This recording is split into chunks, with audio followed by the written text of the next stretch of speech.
खतरनाक मशीनें जिनके काम को देखकर आप हैरान रह जाएंगे। तो चलिए शुरू करते हैं। यह है रोड रिपेयरिंग मशीन। इस मशीन का इस्तेमाल पक्की सड़कों को खोदने के लिए किया जाता है। सड़क का जितना भी हिस्सा खोदना होता है उसे इस मशीन में लगे एक कटर व्हील अटैचमेंट की मदद से काटा जाता है। फिर इस कटे हुए हिस्से की मशीन के द्वारा खुदाई की जाती है। सड़क को खोदने के बाद इस मशीन में ट्रॉली और ब्रश अटैचमेंट को लगाया जाता है, जिसकी मदद से सड़क के टुकड़े को एक ट्रक में लोड कर दिया जाता है और ब्रश के द्वारा सड़क को पूरी तरह से साफ कर दिया जाता है। यह है मिस्टर मैनहोल। इस मशीन का इस्तेमाल सड़कों में दबे हुए सीवर के ढक्कनों को बदलने के लिए किया जाता है। सबसे पहले ढक्कन को निकालकर उसमें इस रोटेटिंग मशीन को फिक्स किया जाता है और इस मशीन को चारों तरफ से कवर कर दिया जाता है ताकि कटिंग के समय धूल और कंक्रीट चारों तरफ ना फैलें। फिर ये मशीन ढक्कन को काटने का काम शुरू करती है। ढक्कन के कट जाने के बाद इसे अलग कर दिया जाता है और फिर इस जगह एक नया ढक्कन लगा दिया जाता है और फिर उसे प्लास्टर के जरिए वापस वैसे ही फिक्स कर दिया जाता है। यह है ग्रैब एंड ड्राइव। इस मशीन का इस्तेमाल लकड़ियों को जमीन में गाड़ने के लिए किया जाता है।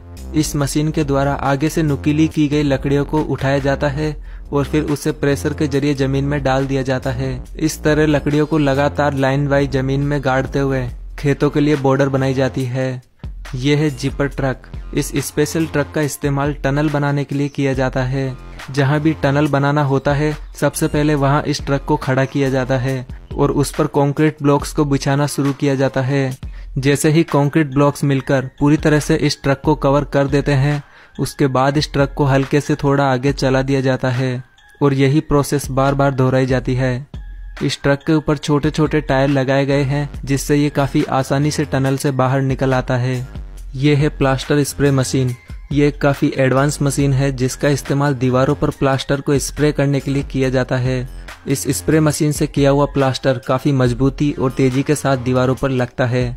इस तरह की प्लास्टर स्प्रे मशीनों का इस्तेमाल बड़ी बड़ी बिल्डिंग्स में प्लास्टर के काम को जल्दी से निपटाने के लिए किया जाता है। यह है एक्वाजेट। ये एक रूफ क्लीनिंग मशीन है जिसका इस्तेमाल मिट्टी की टाइल्स से बनी छतों को साफ करने के लिए किया जाता है। ये मशीन हाई प्रेशर वाटर और ब्रशेज की मदद से टाइल्स को अच्छी तरह से साफ कर देती है। इसमें लगे पाइप के जरिए इस मशीन को वाटर सप्लाई दी जाती है और इसी पाइप के जरिए इस मशीन को आगे और पीछे मूव कराया जाता है। यह है सिस्टेको टोर्नेडो। इस मशीन का इस्तेमाल दीवारों पर लगे पेंट को साफ करने के लिए किया जाता है। इसमें एक सिलेंडर में बेकिंग सोडा और ड्राई आइस का मिक्सर भरा जाता है और इसी मिक्सर को एक पाइप के थ्रू प्रेशर से टारगेट ऑब्जेक्ट पर डाला जाता है और दीवार पर लगाए जाने वाला ये बॉक्स इसमें वैक्यूम का काम करता है। ये वैक्यूम बॉक्स प्रोसेस के समय उड़ने वाली धूल को पाइप के थ्रू बाहर निकाल देता है। दोस्तों, आपको इनमें से कौन सी मशीन ज्यादा इंटरेस्टिंग और यूजफुल लगी, अपने विचारों में कमेंट बॉक्स में जरूर बताएं। और वीडियो पसंद आई है तो प्लीज इसे लाइक और शेयर करना न भूलें और ऐसे ही इंटरेस्टिंग वीडियोस के लिए हमारे चैनल को भी सब्सक्राइब करना बिल्कुल ना भूलें।